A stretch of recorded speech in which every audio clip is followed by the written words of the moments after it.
مساء الخير. النهارده عندي خبر مفرح وجميل.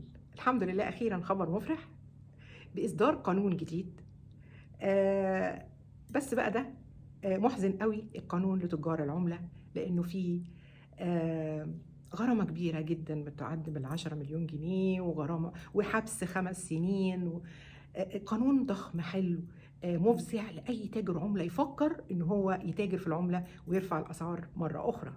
فاحنا لاول مره بنمسك اول الطريق عشان تنجو مصر من ارتفاع الدولار الجنوني اللي غير مبرر بصراحه. طبعا انا فرحانه بالقانون ده، بس بقى نتيجه القانون ده ايه؟ الاسعار عندنا هتنزل، يعني الدولار بقى دلوقتي ايه؟ انخفض. فالجنيه المصري طبعا هيزهو وهيبقى منتصر ان هو دلوقتي بيشتري الحاجه باقل. فالمفروض ان احنا نحس بايه؟ بانخفاض اسعار الحاجات اللي هي عاليه جدا. يعني السكر مثلا في مصر، ارتفاع السكر الجنوني الغير مبرر اللي عندنا قصب السكر في مصر، وعندنا كل الحاجه اللي هو يقول لنا ان السكر يكون سعره طبيعي وعمره ما يرتفع ابدا. ولا المفروض ان احنا ناخد سكر من بره، ده بالعكس احنا المفروض نصدر سكر. يبقى في لغز هنا، علامة استفهام كبيرة جدا. ازاي السكر يوصل ل50 جنيه؟ ده لو لقيناه، ولو لقيناه ليك كيس او 2 فقط لا غير في اي سوبر ماركت. يعني لازم تاخد انت وبنتك وولادك، عشان لو انت عايز تجيب مثلا 3 4 اكياس تقضيك الشهر. يبقى في مهزلة، في السكر. السكر ده المفروض اللي احنا كنا بنشتريه بحاجة و20 و30 جنيه فجأة يبقى ب50 جنيه، يبقى في مهزلة.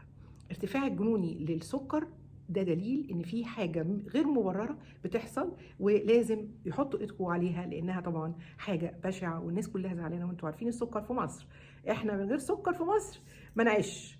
كل حلوياتنا وكل حاجاتنا والشاي اللي بالسكر والبن يعني احنا السكر ده من اهم اساسيات عندنا كمصريين. طبعا مع ارتفاع في كل حاجه، انا ما بقولش سكر بس. فالارتفاع الجنوني في الاسعار متهيألي هيهدى، متهيألي هنبتدي نحط بايدنا على ان احنا لازم نبتدي نبني مصانع وننتج حاجات عشان نبتدي نصدر، لان التصدير هو اللي هيعمل لنا دولار، وهو اللي هتنجو مصر من الضيق في ان احنا مش عارفين نجيب دولار. واحنا احساسنا ليه الدولار بيعلى؟ لان كل حاجه بنستوردها من بره. لو احنا بنصدرها بقى احنا فلازم نهتم قوي الفتره الجايه. اللي عايز نعمل مصانع للشباب ويبتدوا هم نعمل معاهد زي الفنيه والحاجات اللي هي اتعملت كتير دي، تبتدي نجهز ناس تخرج تطلع في المصانع دي، وتنجو مصر من ارتفاع الدولار الجنوني اللي كان الفترة اللي فاتت دي. لازم نقومه بشغل من مصر جامد جدا. واحنا كمان كمصريين لازم ما نروحش لتجار العملة، لا احنا كمان نقف. ادي عرفنا في عقوبة لينا وليهم، وهتبقى فيها حبس وفيها غرامة، فلازم ننتبه ولازم نكون فرحانين ونساعد بلدنا على مقاومة ارتفاع الدولار.